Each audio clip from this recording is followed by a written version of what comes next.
Good morning. We will start up the Planning Committee for the Council. Today is August 10th, 2015.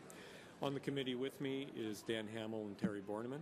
We have one item this morning. It is a work session associated with the consideration of a new 20-year population and employment growth forecast and potential changes to the Bellingham's urban growth boundary. We had a public hearing 2 weeks ago, and on July 27th, and we received substantial verbal comments as well as a number of written comments, and we will get into a work session to discuss both the discussion and responses to those comments, as well as any committee or council issues that we might want to talk about today. This is the first of two work sessions. We won't really maybe be making any decisions until at least August 31st. I guess we also I have a question of whether or not that's a firm deadline for us. It's a somewhat of a self-imposed deadline. The county would like our recommendations, obviously, as soon as possible. But if we need more time, we can take more time. Okay. Okay, good. So with that, I'm going to turn it over to Rick Sepler, our planning director, and get us started.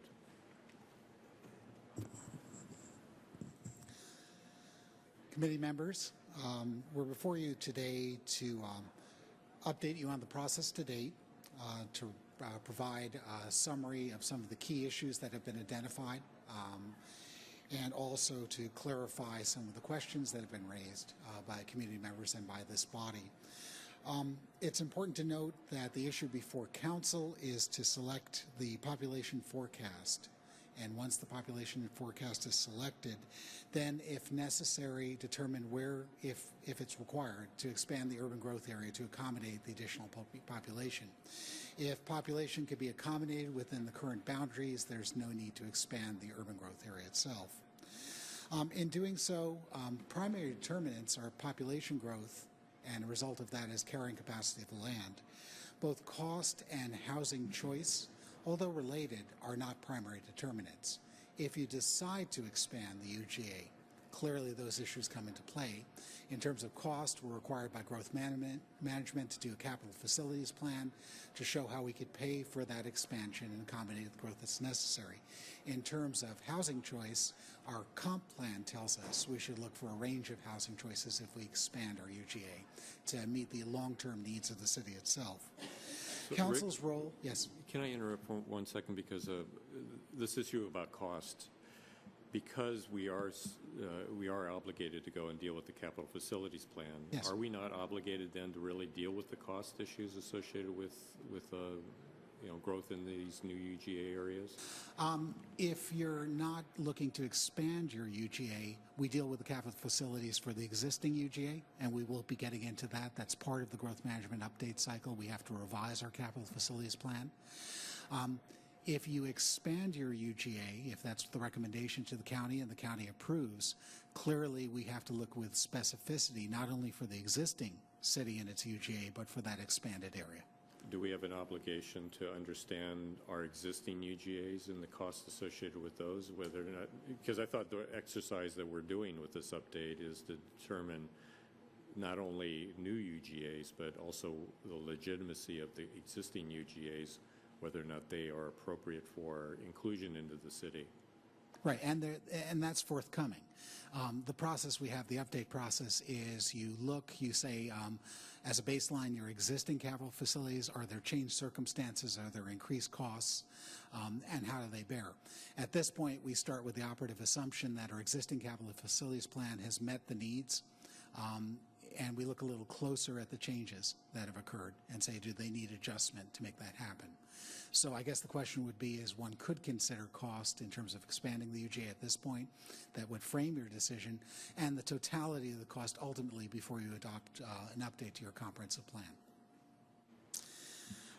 That being said, I should note that the council's role at this point in time is narrowly to make a recommendation to the county on the growth rate for the growth forecast to use, as well as a corollary expansion of the UGA if warranted and needed.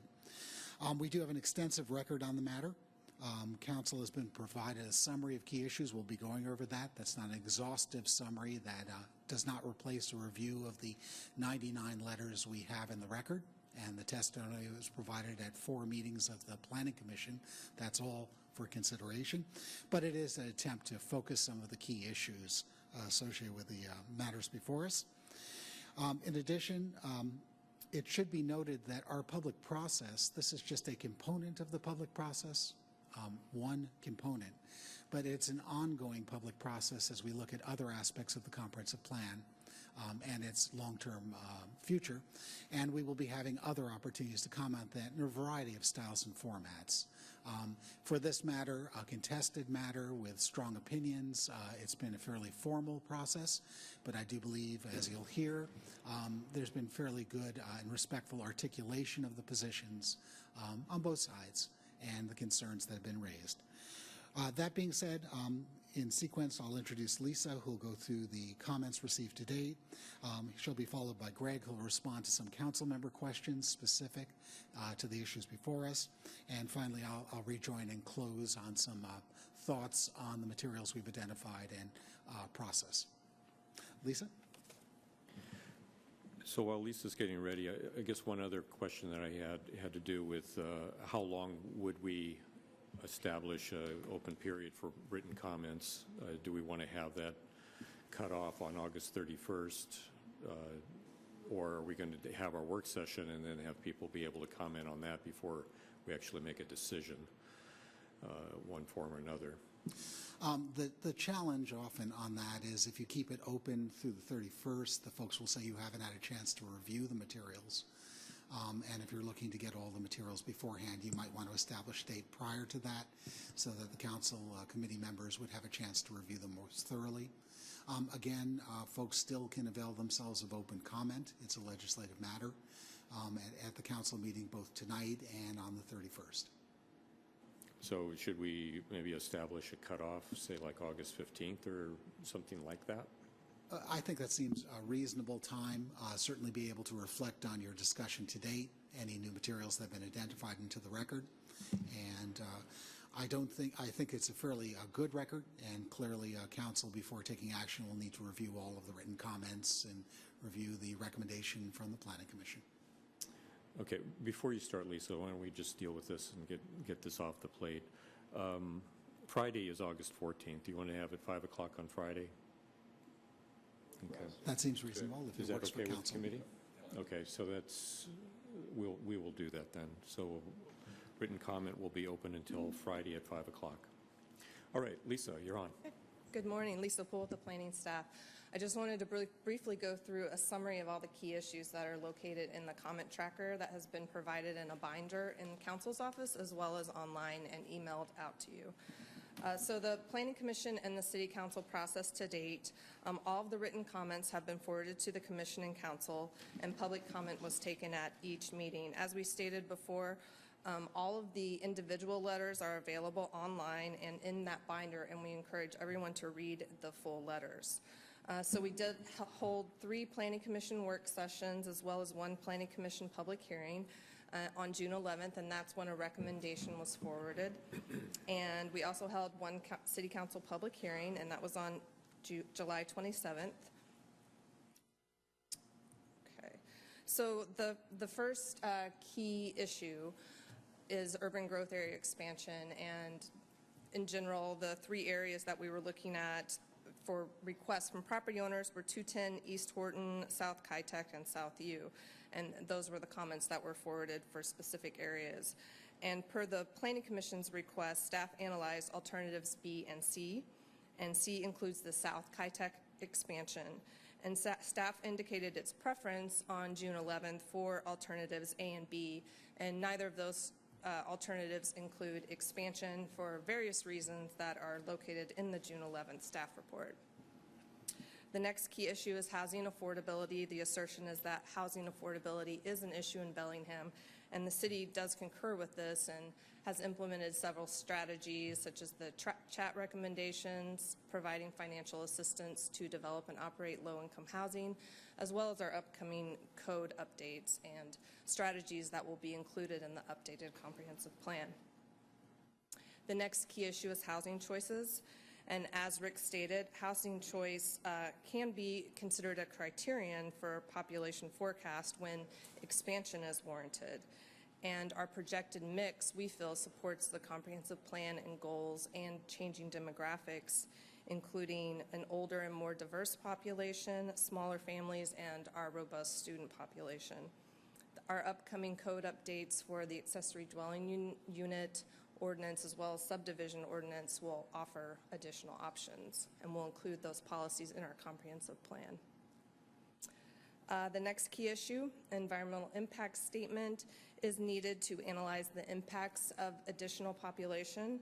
The county is the lead agency for SEPA review and is currently preparing a final EIS.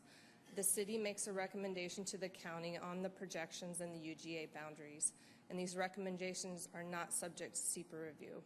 However, other proposed non-exempt actions such as the critical areas ordinance will be subject to environmental review.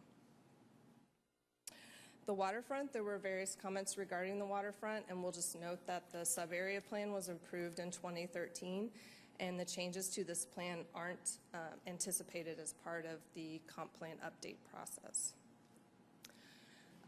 Some various comments regarding downtown parking, the buses that the fuels, that the fuel that the buses run on, as well as quiet zones for trains. And all of these plans, the Downtown Bellingham Plan, WTA's strategic plan, as well as the council's quiet zone resolution are available online for your review. And we're not anticipating changes as part of the comp plan process for these. Infill and redevelopment was a key issue. Staff supports this continued strategy as it is a focus of our current comp plan that we will continue to move forward. No UGA expansion is needed with the mid-range projection, which is what staff supports. And we feel development further out spreads the limited resources that we have over a broader area and which can impact redevelopment efforts. The low population forecast, there were several letters in support of a low population or no growth forecast. And some of the reasons for this are that the low would support preservation of existing neighborhoods and also that the consultant's projections are flawed. Through an interlocal agreement, Whatcom County hired a consultant to identify population forecast ranges, and the city did select a forecast within the range provided. And we feel that picking a number too low may result in negative impacts, such as significant overcapacity on our existing residential lands within the city limits. All of the comments provided will be forwarded on to the county as part of our recommendation. The cost of growth is another significant key issue that has been raised. Folks feel that there are flaws in the city's financial impact summary that was provided to the Planning Commission. And as we stated, cost is not a criterion for UGA expansion, but when presented with expansion options, it should be considered. And the May 7th staff report includes our detailed financial analysis, and we feel that the cost to serve the expansion areas exceed the potential housing unit yield. Carrying capacity is another key issue, and it was not specifically analyzed throughout the process. However, our analysis did include several observations regarding each alternative. And for example, compact mixed-use development supports travel options, thereby reducing vehicle emissions, which supports public health and better air quality. So that's just one example. And we also encourage you to look at the comments for the EIS key issue. Public participation, we received several letters regarding the public participation process. Some folks feel that it doesn't comply with the Growth Management Act, that a more open discussion is needed. And we would state that an important distinction with this process is that it is just an update. It's not a substantial visioning process. We do feel that competing ideas have been brought forward and assessed, and provided in a number of ways. The public participation plan was approved by council in 2014, and so far we've had just some examples: an open house, we have a dedicated website set up, we've held meetings with individual groups and organizations, including those that have requested those meetings, public hearings, public meetings, and we also have an open house coming up on September 15th. More information to come on that. We had some comments regarding the need for more local trails. Parks, Recreation, and Open Space Plan was adopted in 2014, and that plan includes the most recent version of our existing and proposed trails. We had some comments regarding airport compatibility policies and the need for those in the comp plan, and we concur with that. And the policies that we will propose will closely reflect the county's airport policies that are located in their comprehensive plan.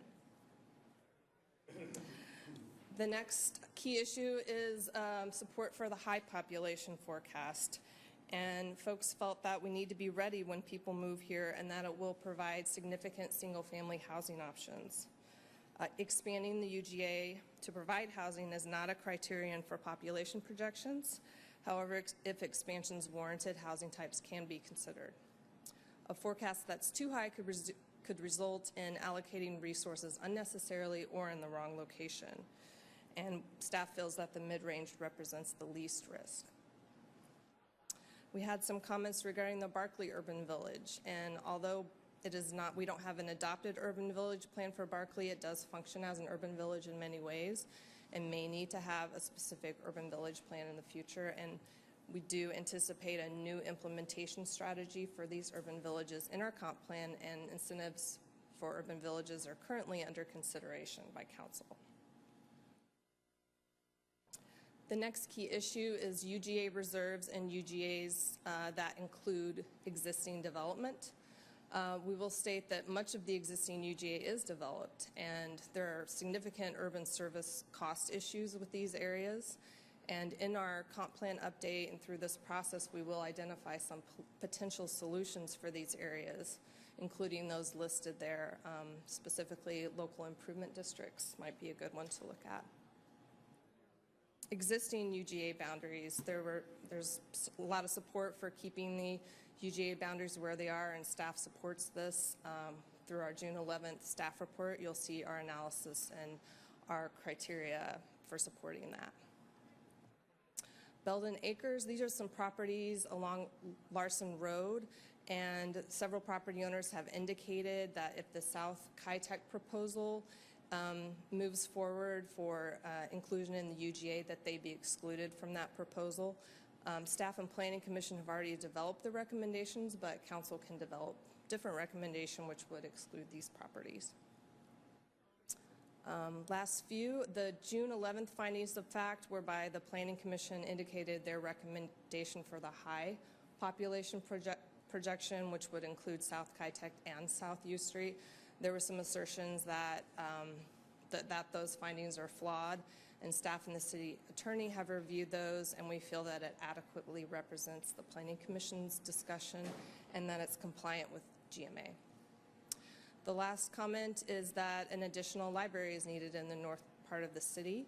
The library strategic plan is available online, and as part of the comp plan process, we are required to review our essential public facilities section, so we will be doing that. That's all I have for now. Thank you very much. Thank you, Lisa. Are there questions by the committee members? Terry? Yeah, it was stated that with the mid-range projections, it wouldn't require us bringing in any additional UGA area. One of the concerns expressed by those supporting low projections has to do with the preservation of the single-family neighborhood structure. With the mid-range projections, would that preclude needing to bring in UGA and still provide the protection where we don't need to cannibalize our single-family neighborhoods into something else? Correct. No upzones are needed with that, and no UGA expansion would be needed. Good.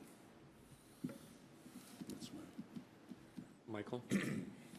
I just want to ask Lisa, we have now 2 different versions of online commentary on whole comp plan issues.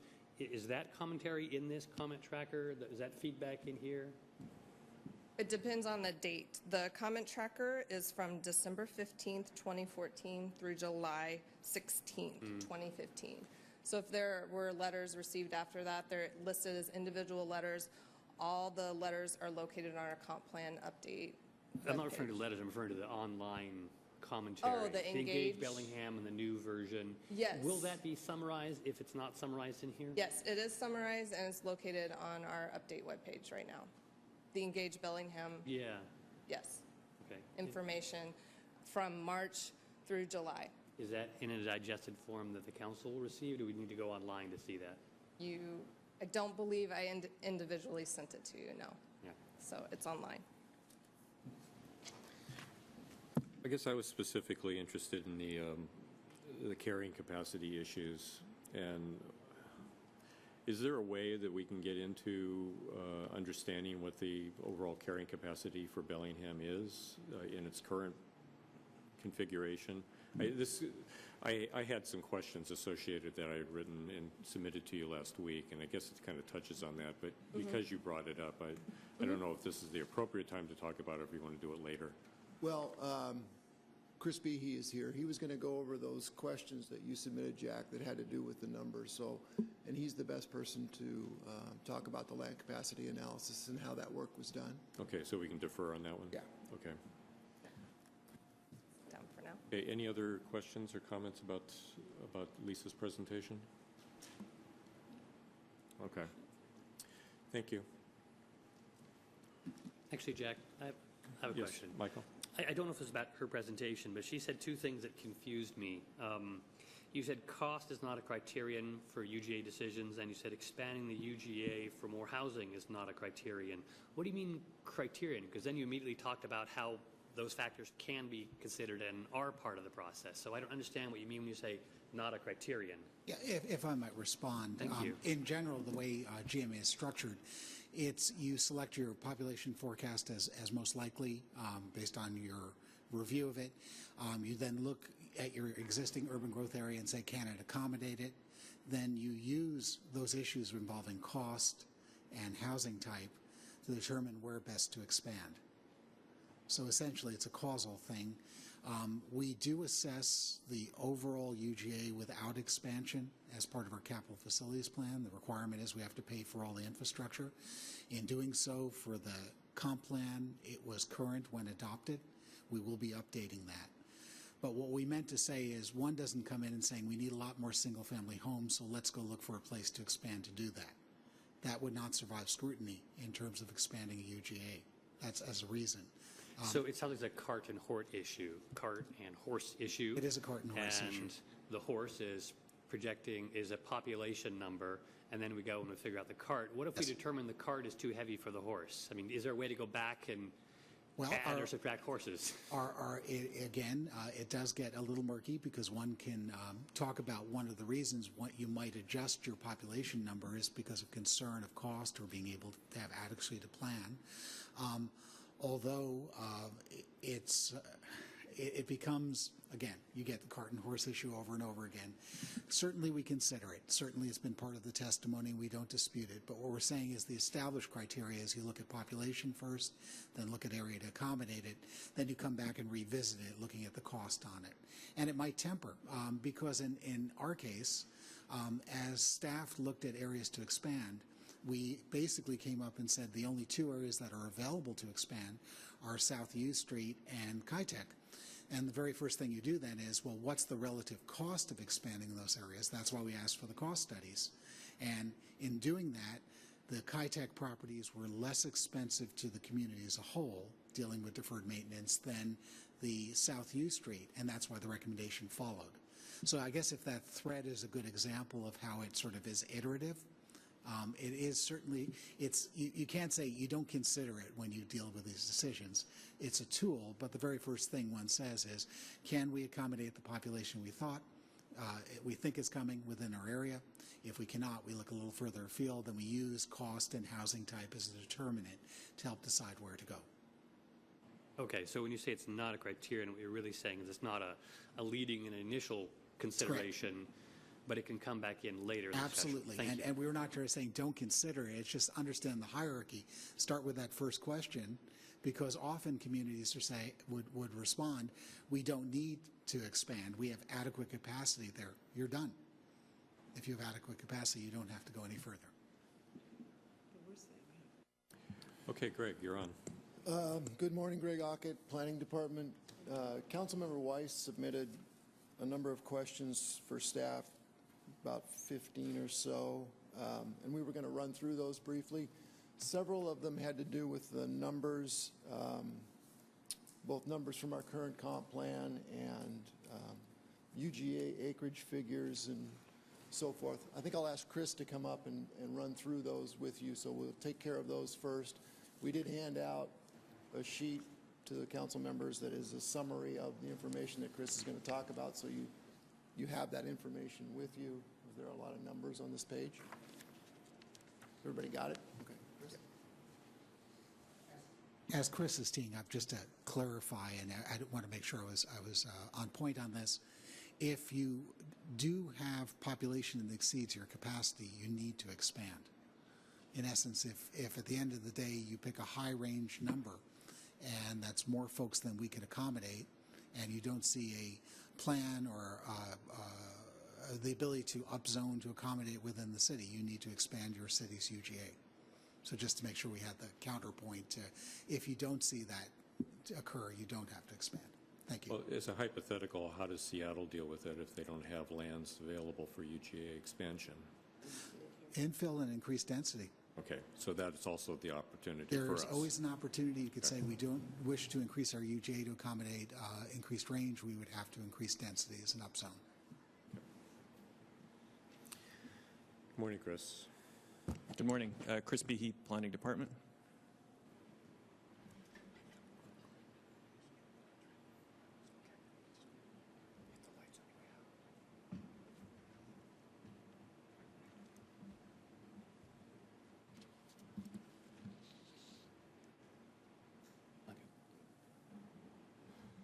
So we'll just shift this around so you can make out the numbers on it.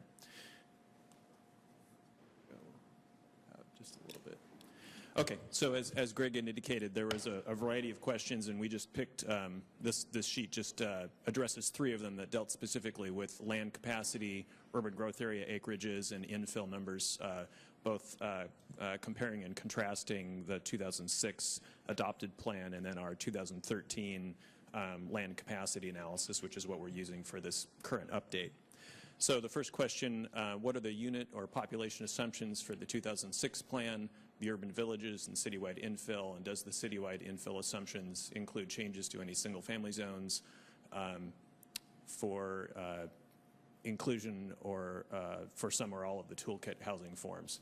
So just to begin with at the top here, you can see the 2005 land capacity analysis included for city neighborhoods just under 8,400 people.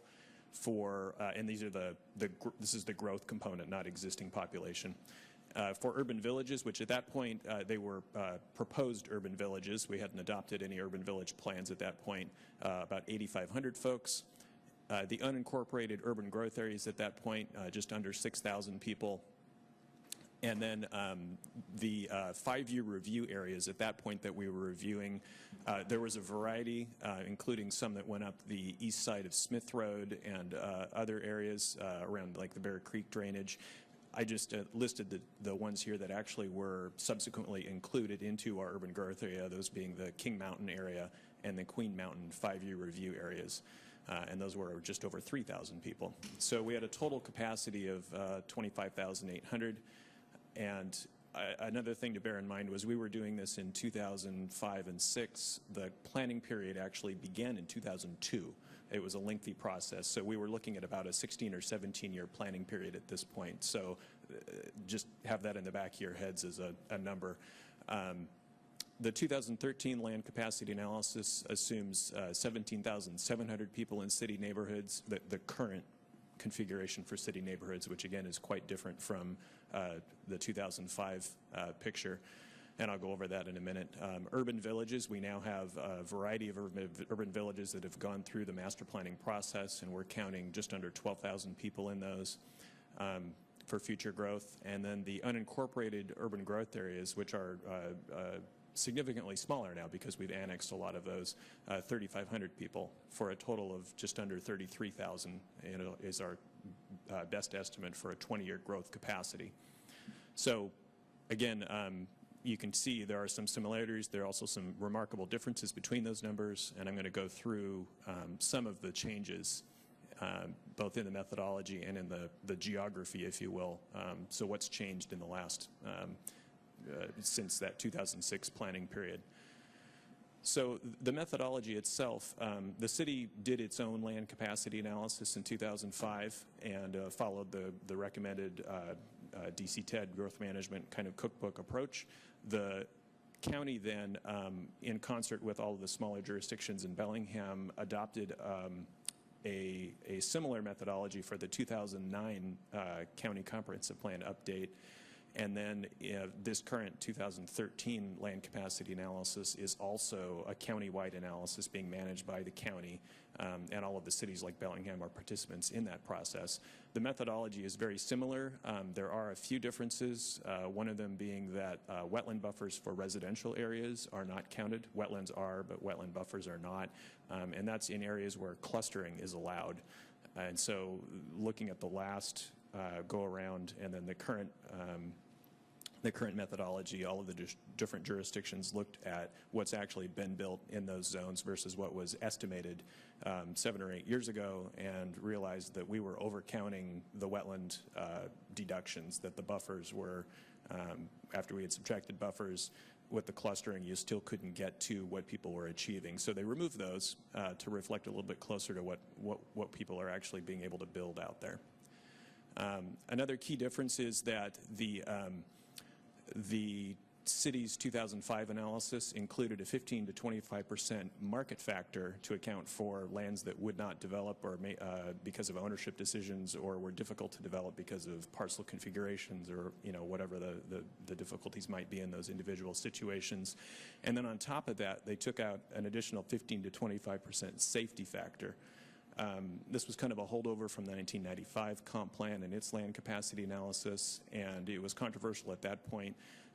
When the county finalized their land capacity methodology, that safety factor was one of the things that they talked about but just didn't feel comfortable adopting. They felt like a single market factor of 15 to 25% instead of a double deduction was more appropriate. And so that's what we've stuck with, is the county's adopted methodology. And so we adopt a 15% market factor for raw vacant land, and then a 25% for redevelopable or partially developed parcels. In addition, there are so those are the methodology components that are different. The geography that's changed in 2009, the South U Street urban growth area was removed from our urban growth area. So that was a county action in 2009. So that was about 1,000 residents as far as the future capacity that was pulled out of our urban growth area. And that is not being counted in our current developable area at this point, although it is, as you've heard, under consideration as if we were to expand our UGA, that's one of the first places we would look. And then the urban villages, we had a variety of urban villages that have been master planned since 2006. So we've had the Old Town Plan, the Downtown Plan, the Waterfront, and Fairhaven have been adopted, and those were all included in the 2006 analysis. In addition, the Samishway and Fountain districts, which were not counted with extra capacity in 2006, have been included in this analysis, and they're because we've master planned those. And then there were several that were not included this time around because we have not moved forward with plans for them, that being the Sunset area, the Cordata area, and the Lakeway Bakerview area. So those were all allocated capacity the last time around. We don't have those on our current work plan and have no numbers to place for them. So they have whatever they allow under current zoning today. So if it's commercial zoning and they do allow residential, there's a small component there, but we don't have a master plan for those, so we don't have the same kinds of numbers you'd see in Samish Way, Fountain, Fairhaven, those areas. Chris, you said Cordata when you were talking about the Bakerview. Is this Bakerview in Cordata, or is this a Bakerview in James Street? Oh, sorry, yes. So Bakerview and, I'm sorry, it's actually Bakerview Northwest was the one that was in there. I misspoke. Cordata was not on the original. Northwest, that's right, okay. Right, we had, and that was a holdover from the Community Growth Forum map, if you remember that. There was a neighborhood center identified there. And how do we treat Bakerview and James? Because it wasn't, when we annexed that property, weren't we talking about having kind of a mini urban village there? There was discussion of that has not been acted on. And so right now we would just count the current mix of commercial zoning that you would see in that area. But if we did do a master plan for that area, then we would have an upzone and an up count of additional units. There's potential for that. We would, again, it would be whatever came out of that process. Okay.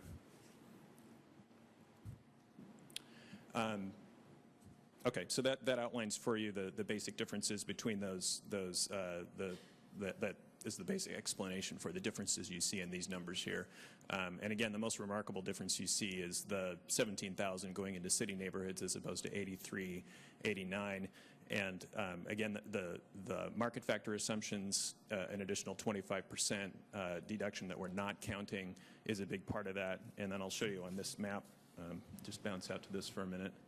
The yellow areas are areas we've annexed since 2006. So those, again, the King Mountain and Queen Mountain and Van Wyck area annexations, and then the more recent Pacific Highway annexations, all of which have very significant residential infill potential.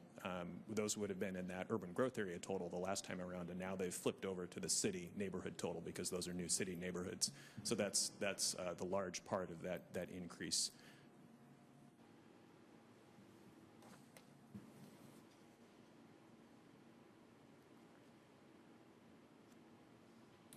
And then the last part of that first question was the citywide infill assumptions currently, and I think Lisa touched on this as well.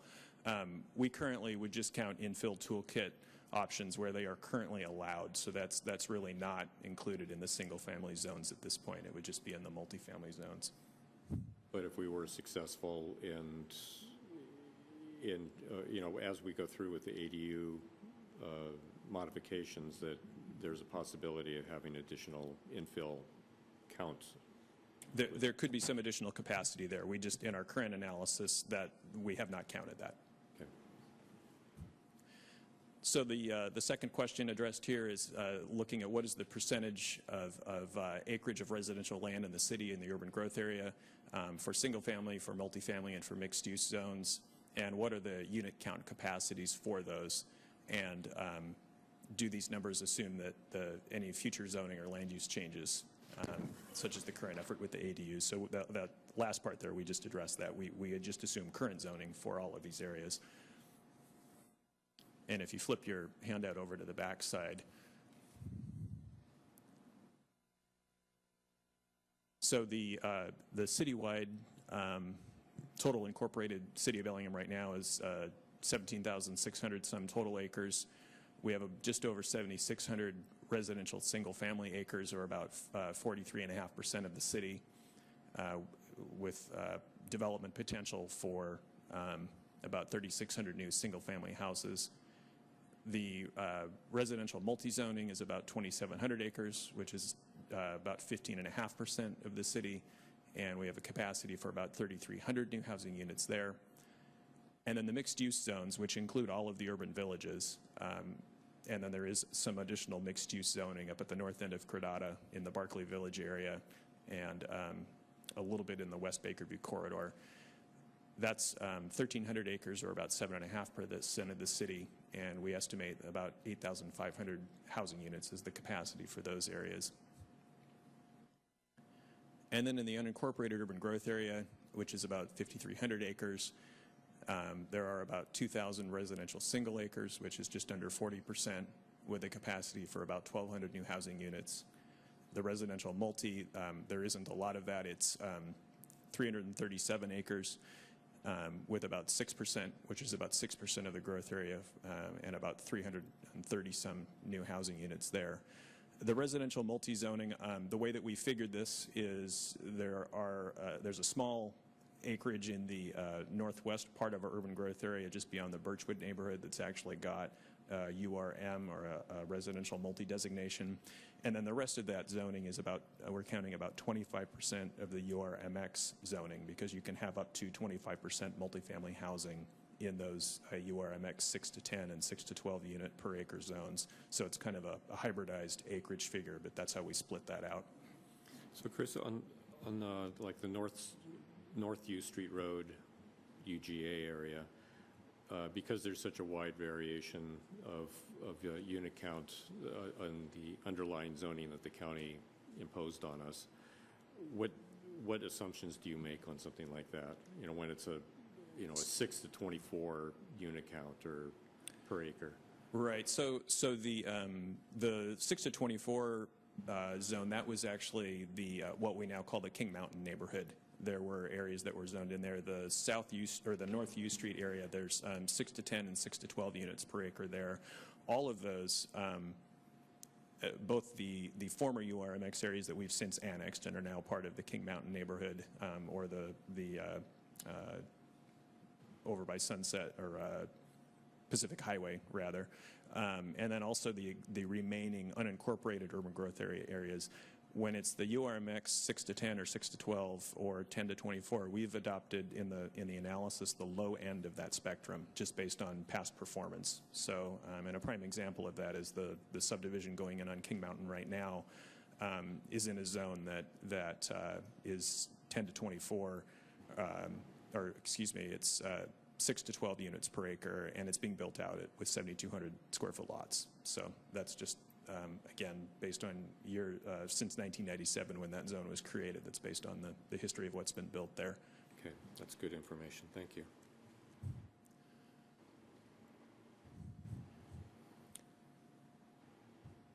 Okay, and then third question here, what is the single family and multifamily unit or population count of what's been built in the comp plan urban growth areas and in the urban villages, and then citywide since our current plan was adopted in 2006. So during that period, 8 years between 2006 and 14, the city and the urban growth area absorbed just under 3,000 housing units, 2,906 units.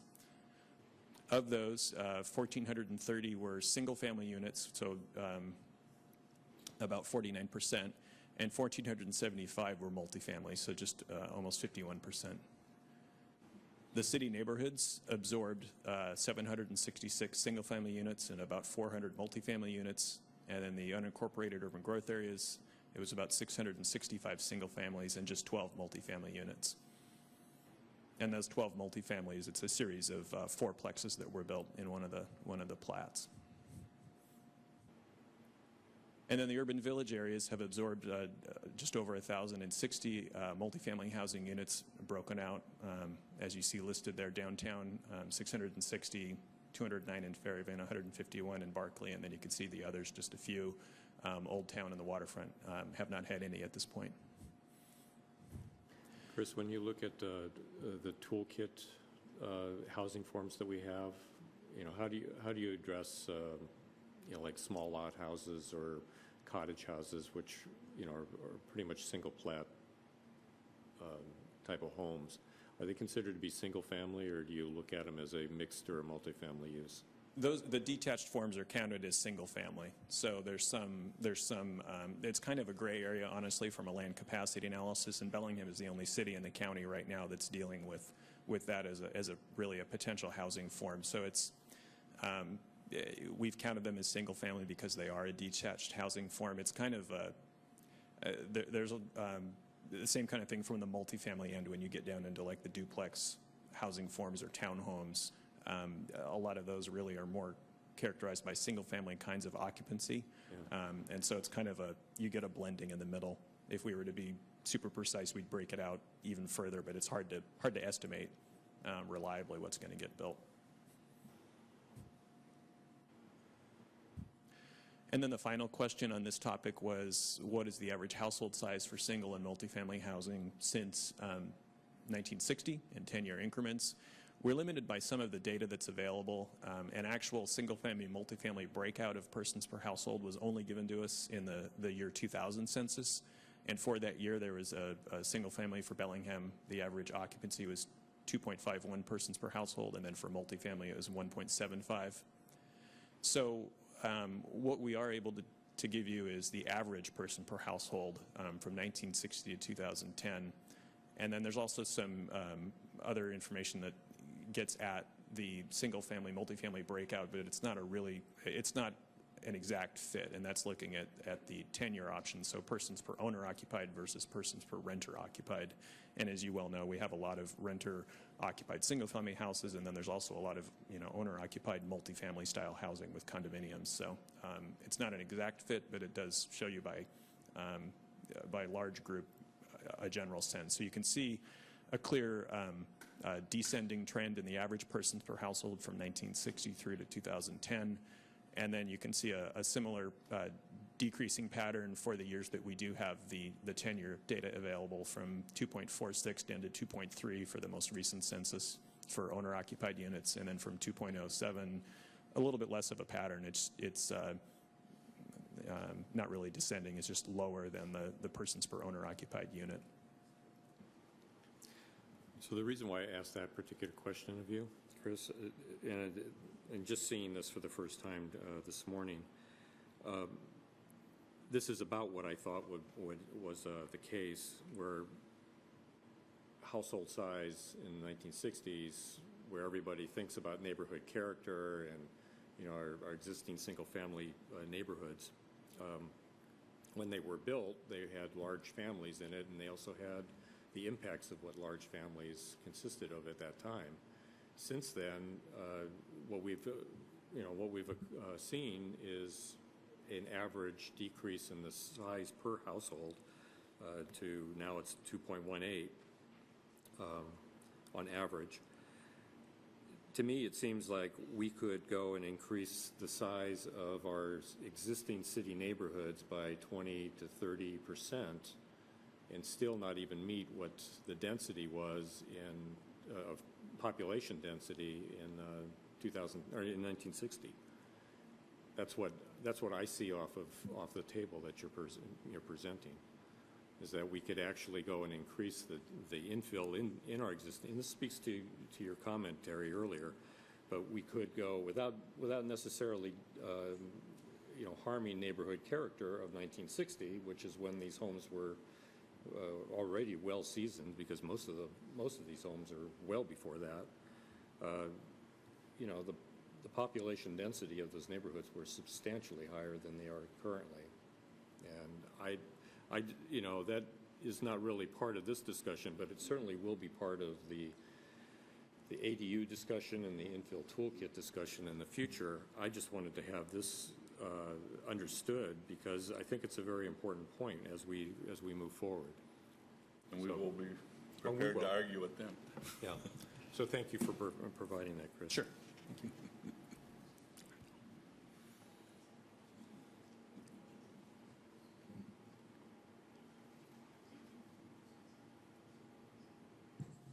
I don't see Mark Gardner here. Jack, you also had a question about... He's right there. Oh, is he here? Yeah. Oh, Mark, did you want to talk about this permit data information?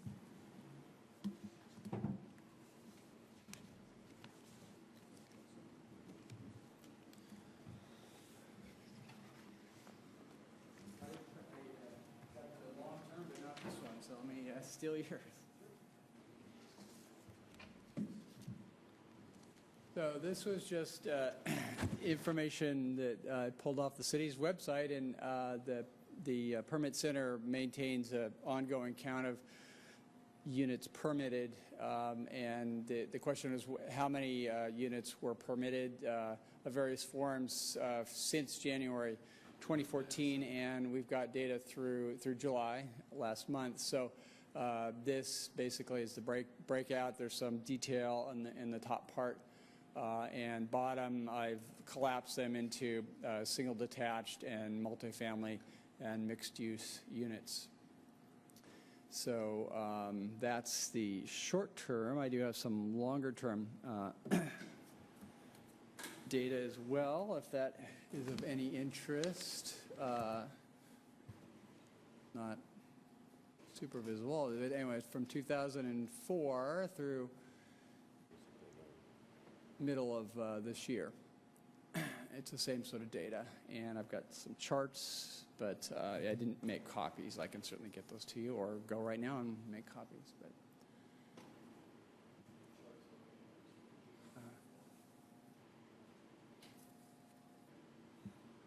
I did bring charts if you'd like to. I didn't know how much detail you want to see, but this one here is.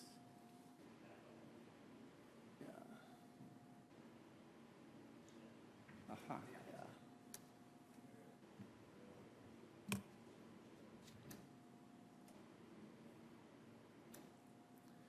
So this just shows a more recent longitudinal picture of the split between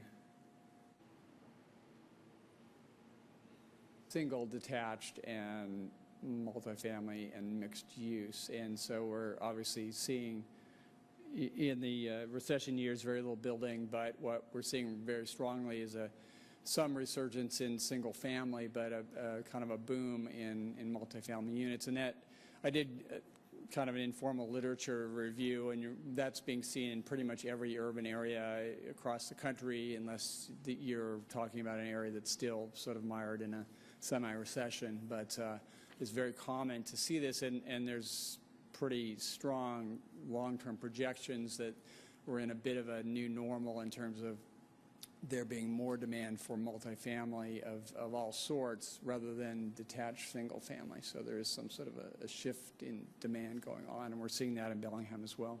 So, Mark, you're saying that this trend is nationwide.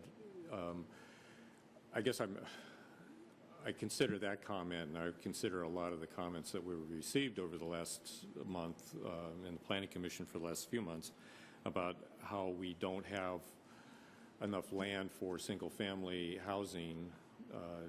The supply is really, really lacking, and yet nationwide, where there's lots of communities that have lots and lots of land, they've got pretty much the same type of percentage build-out. It would imply that the market demand for multi or mixed-use housing is higher than it is for single-family. Is that what I'm getting from you? It certainly has been the trend in the last few years, but there's a lot of recent projections. There was the Kansas City Fed, one of their housing specialists, did a number of studies using long-term data on demographics and other drivers.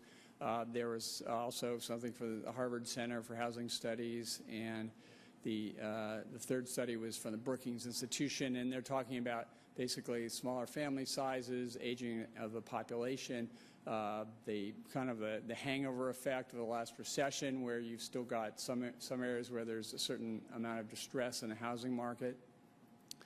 The financing is tighter. You've got some sort of mini bubbles building in a lot of areas, but incomes are not catching up with that, so there's a kind of an income constraint there. So there's many different measures there, and I think I sent some of those background papers to the council just as a FYI, but I was surprised to see so many things come out reinforcing this, because this has been one of the big debates as to whether or not this is an anomaly versus a long-term thing, and at least some analyses are saying that there's some shift. It doesn't mean you don't need single family, it just means that historically we're in kind of a rebalancing period where the multifamily units are going to be growing more strongly. Thank you. Okay, that it, Mark? Yeah, that's the stuff that you On probably those, want to see. yes. I've got more detail that I could show you, but I think that's the big picture. Thanks. Thank you, Mark.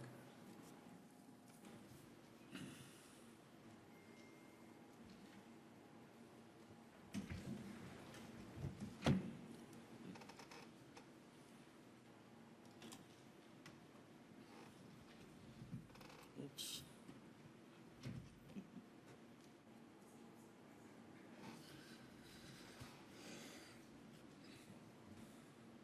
Let's go ahead and go forward to slide right here. Okay, so Jack, with respect to your other questions that you posed, I'll just run through those briefly. I know we're getting short on time and we want to have some time for discussion. And other staff members, please chime in as appropriate. The second question that you asked was how spatially detailed was the capital facilities work that we did. And we only did the analysis at a detailed level for the two areas that you see on the map that were proposed by the Planning Commission to be added to the UGA. So those, to date, those are the areas that we studied, and we provided you with the numbers of estimates of the costs and the revenues associated with those two areas. We'll be looking at, of course, the city and the land that's in our current UGA as part of the comp plan update. We're just not there yet. Could I don't know. Don't mean to be kind of hogging a lot of the questions here, but specifically to this one, do you see that the other UGAs that we currently have, are there going to be challenges? I mean, I know of one right now on the Klein Kelly Road with the pump station. Had that been known in 2006 that was going to be an issue, we may not have included that in the UGA. You know, because it was such a large cost that the city wasn't going to pick up. Yeah, well, I guess I'm concerned about some of the other UGAs that we have. If we've actually done that type of research, not only for Bellingham, but also more importantly, I think countywide, is what the other small cities have done or not done when it came to capital facilities. yeah, we'll be looking at all of those areas that are in our current UGA. There are challenges with all of them, I would say. Geneva and Hillsdale, those areas mostly developed, will be expensive to serve. Dewey Valley has its challenges, as the council is aware. The areas out around the airport also with some challenges, and North U Street as well. So yeah, there are some significant challenges, and that's one of the things that we'll be working on. So, Greg, I thought that's what this comp plan update was supposed to go and resolve. It is, Jack, but we're focused on the population growth forecasts and resulting potential UGA expansion at this point in time. Okay, I thought that the decisions that we would be making associated with this were not only population projections, you know, by the end of this month, were the population projections, but we were going to be establishing what our UGA boundaries are going to be. Some of it has to do with whether or not we're going to expand, but I thought if we're establishing what our UGA boundaries are, that it would include what our existing UGAs are and whether or not we're going to change those associated with the review of capital facilities. So am I hearing that it's a two-step process and then we'll be dealing with that other part much later on? Yes, later on. And honestly, with the areas that are in our existing UGAs now, I don't know that we would be recommending removing any of them, even though there are challenges. Most of them have urban levels of development. They have our services. Those are all criteria for putting land in a UGA. So while they all have challenges, they all meet the definition of land that should be in a UGA. Well, and I've said this a number of times in the past, but you look in the bottom right-hand corner where the Geneva UGA is, you can see how irregular those boundaries are. That was, you know, what the county did was a parcel by parcel analysis, and I'm concerned whether or not we are going to be doing that with our UGAs, because there might be areas, like for instance, I've brought this up too, is that when we annexed the area that included King Mountain, we could have annexed all of the lowland areas, and we could have left out the very expensive areas on the top of King Mountain that required us to go and put in fire hydrant service to the tune of millions of dollars that came out of taxpayer money. And had we been a little bit more, I think, concerned about that and studied that a little bit more, we would have actually bifurcated that UGA, pulled out some of it and just said this is not really appropriate for urban development, and to include the area that was appropriate for urban development. And so that happened before. That's the example, the poster child that I would like to bring out. But, you know, to me it seems like we have that opportunity with some of the existing UGAs that we currently have, and I would prefer that we don't establish future landmines that are going to go off in a similar fashion. If I might, staff has concern about the long-term future of our unincorporated areas. As you know, the adopted comp plan had dates for us to annex a number of those areas that passed. In the current review, it's prudent for us to really look closely at each of the UGA areas and to look at a comprehensive strategy for addressing whether they should become part of the city or not, and provide that alternative. And that is something that will occur as part of this update, logically. We started with a premise that if it was included previously based on the prior assessment and characterization and the preparation of the annexation plan based on the urban fringe plan, it was warranted to be in, mostly as noted because of urban services. The presence of services is a criterion for including it in an urban growth area. However, there are a number of challenges because it's partial services, and we need to resolve that. So I guess the best answer is stay tuned. It is a concern. It is something we need to address, and it will be part of the update. Okay, thank you. Did you have something, Derek? No, I was just, going to say, I'd like to, if we could, at this part, get to the numbers and, you know, under the current sequence, and then deal, because this is a sequential methodology. And if we can deal with this first part and then have that discussion, because I think that discussion is important. But for today, I would like us to, you know, focus on the parts that we need to deal with. Yeah. Well, again, it was my understanding we were dealing with UGA boundaries in total. Right, and but- now I'm hearing that it's just for the expansion proposals. Michael? Thank you. So the agenda item actually is 20-year population and employment growth forecasts, and the employment lands issue is kind of a little kind of neglected stepchild here. Isn't there a similar kind of analysis there? What lands do we need that would be zoned for light industrial and commercial? What is the equivalent of infill with regard to employment? Downtown, urban villages, those are employment centers as well. Can you talk a little bit about the employment lands issue and whether or not those drive any of the urban boundary decisions coming up? So with respect to employment lands, the Planning Commission recommended the high number, both initially and in this round. We can accommodate that high number within the existing boundaries that we have. So in terms of a quantitative analysis, the land capacity analysis shows that we have enough land to accommodate the high employment growth forecast number. So there weren't any, that decision doesn't drive any changes to the urban growth boundary, I guess, is what I'm saying. We can fit the high growth forecast within the existing boundaries that we have.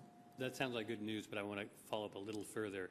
I'm interested particularly in the light industrial and manufacturing capacity. I'm looking at the UGA, well, yeah, mostly the UGA around the airport in that northwest corner. Was there a sub-analysis, not just for employment and jobs in general, but for light industrial and manufacturing capacity? Chris, do you want to talk about the capacity analysis?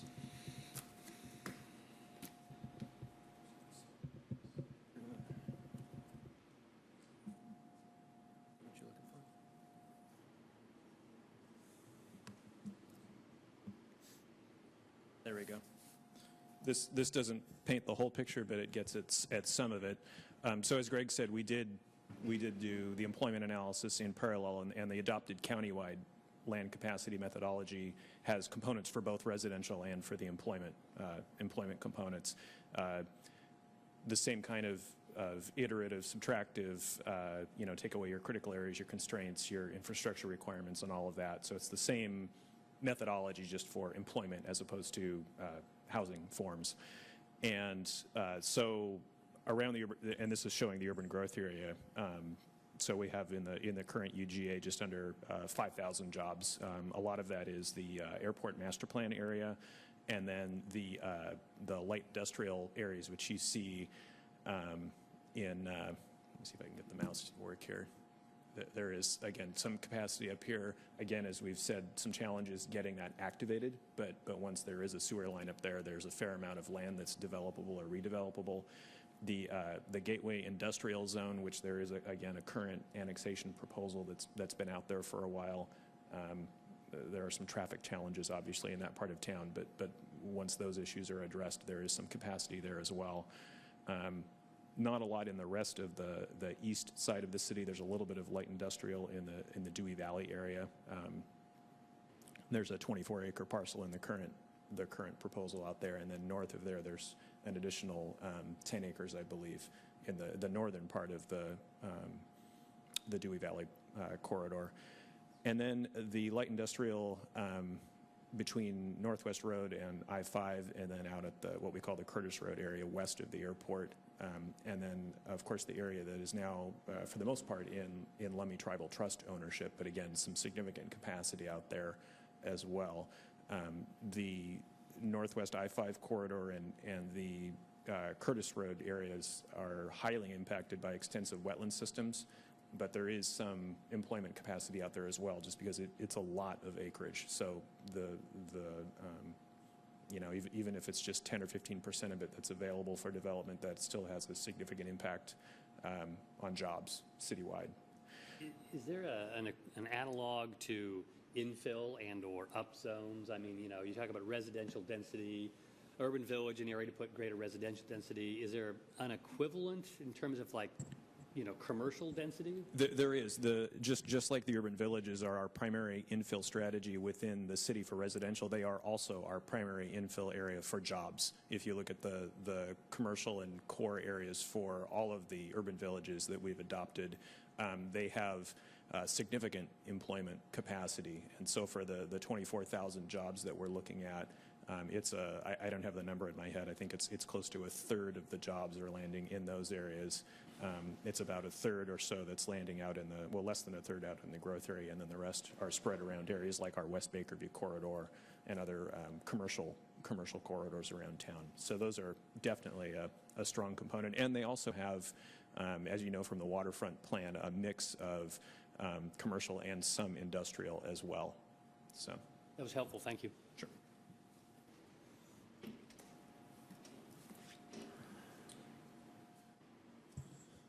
Okay, a couple of Jack's questions had to do with the Planning Commission's recommendations, so let me run through those really quickly.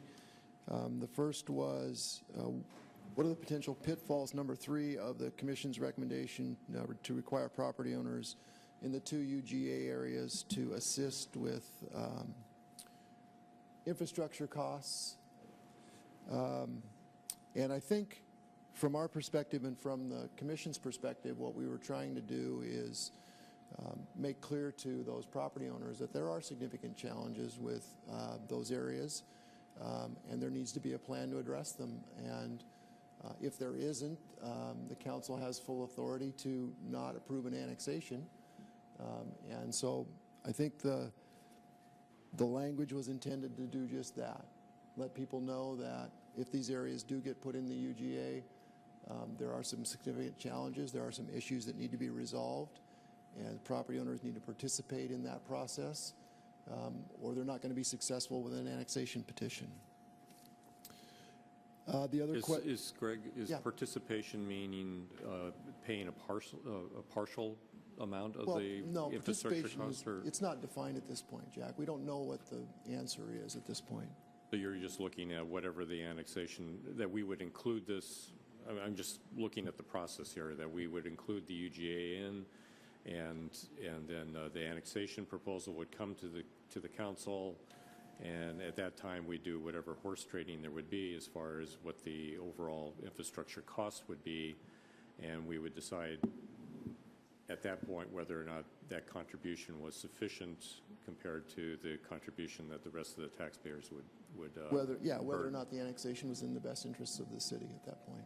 Which is basically what we're doing now, and wasn't it? I mean, when South U Street happened in 2008, it was the same discussion, wasn't it? Was. Our hope is, as we revise the comp plan, we're going to look specifically at those annexation areas, whatever they are, and come up with a criteria and strategy that provides greater guidance rather than dealing with a piecemeal, to look comprehensively at it. In essence, it takes a great deal of the city's political capital, time for this body and council and planning commission and staff to deal with annexations. Clearly, whatever should be annexed, we want to make sure that we ask those questions up front and have a rigor. And the greatest challenge might be piecemeal annexations without looking at the totality of the issues. I should clarify, state law requires new development to pay its fair share of costs. That's a state law requirement. But the challenge deals with existing deficiencies, which, while present, and we do have a requirement to address them, we may not have to address them in short term based on growth patterns, but would be greatly speeded up if it was brought into an annexation area. In some areas that are to be annexed, there is no new development. And the issue is, will folks in those areas support some of the infrastructure and let the city deal with the services? But that's something we should delineate, should be policy-based, come before the Planning Commission in this body and the public and be scrutinized, but could provide greater guidance when an application actually comes in for anything that's currently in a UJ or potentially in a UJ. Thank you. The other question was asking for our take on the Planning Commission's recommendations for the high growth forecast and the changes to the urban growth area boundary. And I would just simply point you to the Planning Commission's findings, their conclusions, I think, provide the justification for their recommendations, and there are a dozen of those conclusions. And I think they do spell out quite clearly what the Commission's, the reasons for the Commission's recommendations. They start with the population growth forecast and the Commission finding that the higher number was most likely to occur, that housing affordability and land available for single-family housing was a real issue. They noted that only 33% of the remaining capacity that we have within our existing boundaries is zoned for single-family development. 67% is zoned for multifamily. They noted that a range of single-family housing types is needed, and because of the nature of an annexation process, we can either encourage or require a range of housing types in newly annexed areas. They noted that we, as I said, we do have the capacity to accommodate the high employment growth forecast within our existing boundaries. We are short 3,000 or housing for 3,000 people in the residential supply category.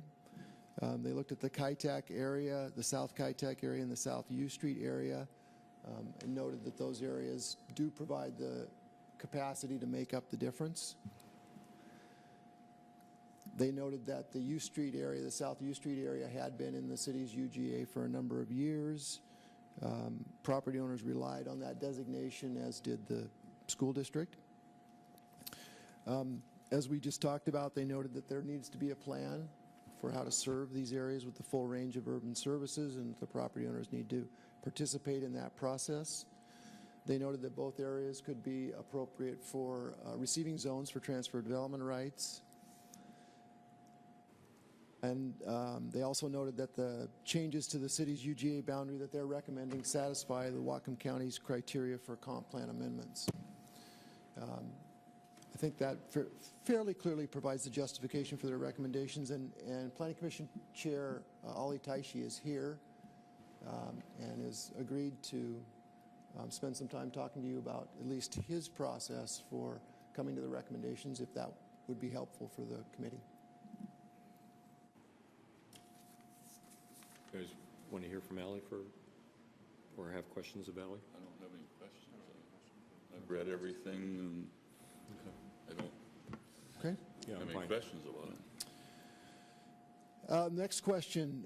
If the city accepts alternative D, the alternative recommended by the Planning Commission, and all areas are annexed and 35,900 people show up, What is staff's projection as to where additional UGA lands would be available in future iterations of the comp plan? This harkens back to the analysis that we did looking at areas outside of the city and the UGA for land that might be appropriate for urban development. We didn't find very many. The two areas in yellow were the most obvious choices. Beyond that, you're dealing with rural lands, you're dealing with ag lands, you're dealing with forestry lands, you're dealing with wetlands, you're dealing with the city of Ferndale's boundaries, the Lummi property. So it's going to be a challenge next time we do this. And as I think was raised earlier, infill may be the only option or the best option at that time. The next question had to do with the financial analysis, and we talked about this, that it hasn't been done for existing UGAs at this point. There was a question about the county's draft EIS and whether it considers climate change issues. And the county's draft EIS did look at some of these same areas that we looked at. It considered the presence of critical areas, sensitive watersheds, other resource lands like ag and forestry zoned areas, biodiversity and priority habitat areas, lot patterns, water and sewer services, transportation infrastructure, and land capacity. So the DEIS does look at many of these same areas that we looked at, and the conclusions are roughly the same as ours. Okay, so they're looking at all of that, but do they look at it through the lens of what the impacts to climate change would be? Not specifically, no. Okay. Is that something that the city can do to augment the county's EIS? We are required under SEPA to review climate change implications for proposals. Typically, you look at if an adaptation plan has been prepared and you talk about the long-term good of the community. We certainly consider it as part of our strategies, hence the desire to do urban villages closer in development, reducing carbon footprint by reducing vehicular miles. And we do consider those aspects of creating densities further removed from the urban center and from jobs. So portions of that are certainly part of our day-to-day analysis of choices. But it's on a project-by-project basis versus a comprehensive review. And I guess the sense would be the extent of changes that are proposed in this update. If the changes are fairly significant, and one would likely consider those. If the changes are more moderate and fine-tuning, it might be more relied at the project level. So again, it comes down to the scope of what we change and assessing its impacts. Okay. Well, I guess, so project-wise or scope-wise is including 2 new UGA areas. Is that, how does that fit through that lens? The county would have to assess. The county, again, is lead agency for including it in our UGA. What about us? When we go forward, if we propose uses for those areas, we'd consider some of the impacts. Certainly. That's part of a normal rigor for any sort of land use decision to add area. We'd say, what are the implications of this in terms of transportation, greenhouse gases, materials? Okay. To me, it seems like that's a little bit too late in the process, that you would want to try and do that earlier in the process, and that would be one of the criteria as to whether or not you would accept new areas or consider even the existing UGAs. We can certainly ask the county as part of their FEIS to do an analysis of what the impact might be. Okay. The next question is along the similar vein. Can we tweak the financial analysis to consider environmental and social impacts, or the triple bottom line approach? We could do that. It's not part of our current scope of the comp plan. I think Rick's point about this is an update and we're not making major changes is appropriate here as well. But that is work that we could do at some point. It's just not part of the current scope of the project. Can the comp plan update include language that will ensure adequate cross-review and discussion with the 2 school districts in the county when it comes to citing schools, and yes, we can absolutely do that. In fact, I think there might be some language in there now. In recent years, the relationship between the city and the district has improved tremendously, and I think that's reflected in the fact that the most recent bond issue deals with upgrading existing schools rather than building new ones outside of the city. Can the comp plan include language that would lay out a strategy of prioritizing the annexation of areas like Alderwood, Geneva, and Hillsdale? Yes, it can, and that's part of one of our charges that we've been talking about, doing exactly that. And then please offer staff views on demographic projections of household size. We talked about how the household size and how that might impact the demand for housing in Bellingham. You know, it's an interesting question. Household sizes had been getting smaller. Whether or not that'll continue, I'm not so sure, especially as prices continue to rise. More people may be forced to live together. What we do know is from surveys is millennials, for the most part, want to live in cities. They want to have options for transportation. They want to be close to services. And that will definitely have an impact on the market here in Bellingham.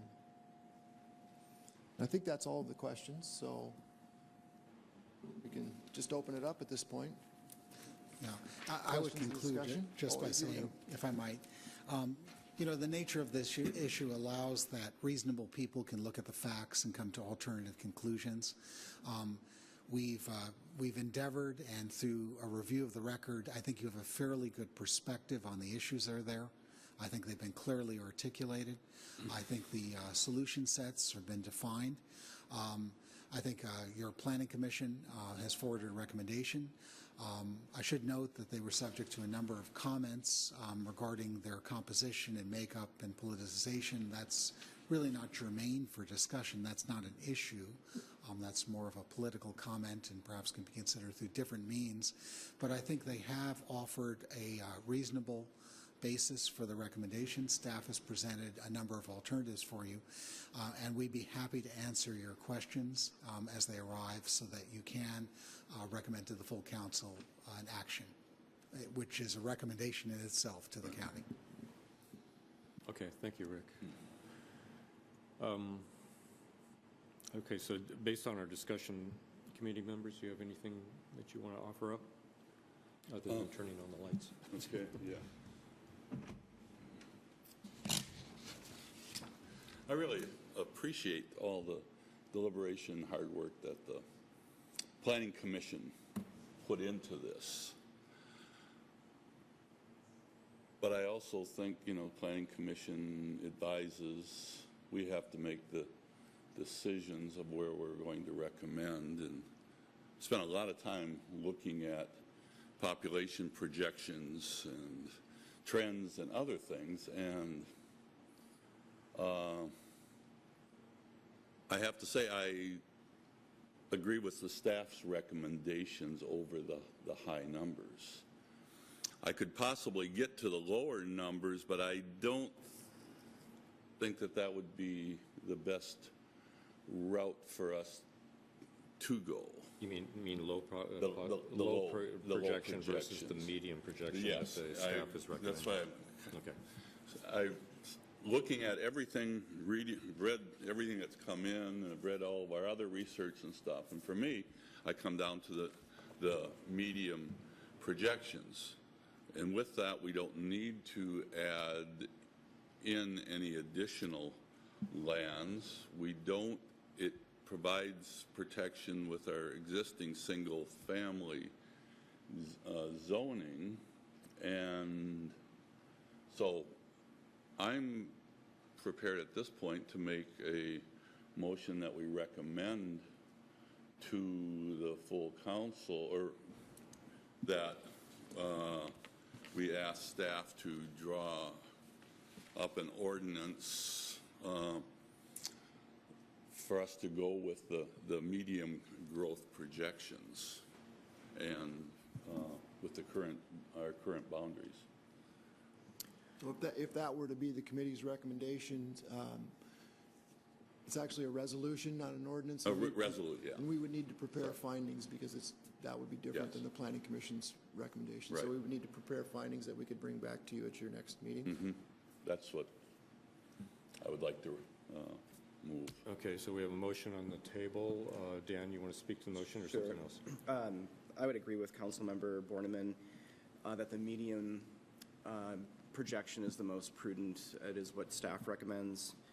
I do want to point out, I did ask the school district for the numbers of students in the school district for the last 5 years, and the number in the 2010-11 school year was 10,355 students in the Bellingham School District, and I think it's important to note that that includes beyond Bellingham. The Bellingham School District is greater than the city limits, and in 2014 and 2015, that number is 10,600 for an increase of 245 students in a 5-year period, so virtually no growth when it comes to students. I think that supports the trend of seniors moving to the community versus families moving here in any significant numbers. So just wanted to point out those numbers, and do agree with Councilmember Borneman.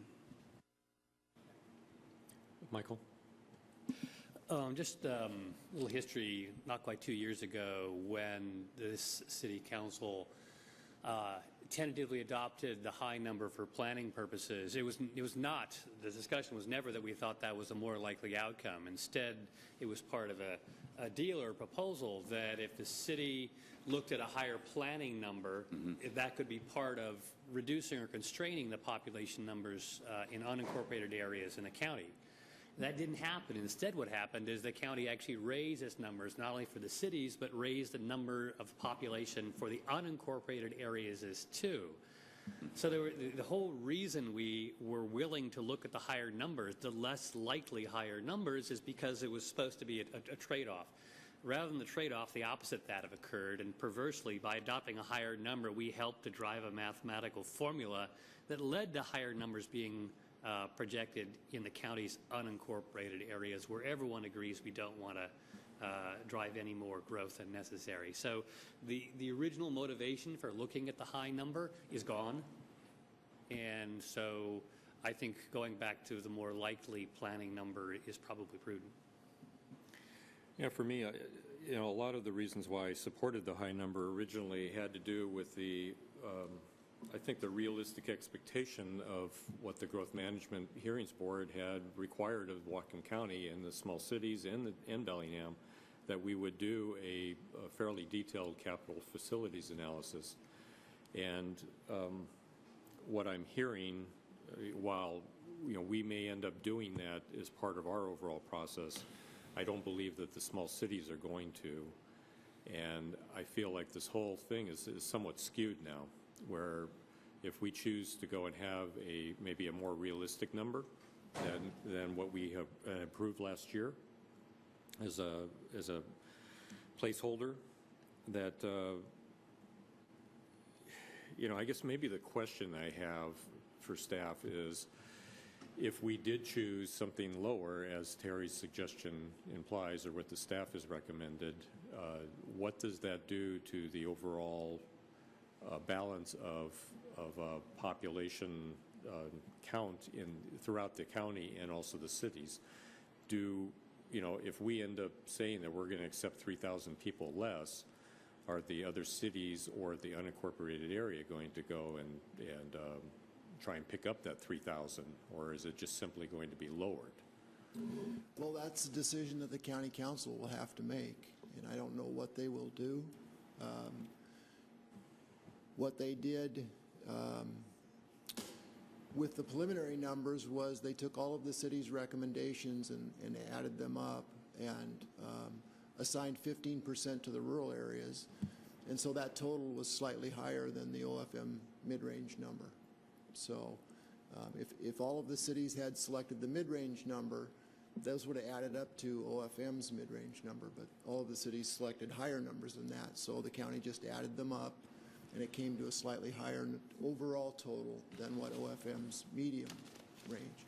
If Bellingham comes back and says we want to we want our number to be about 7,000 less than the preliminary number.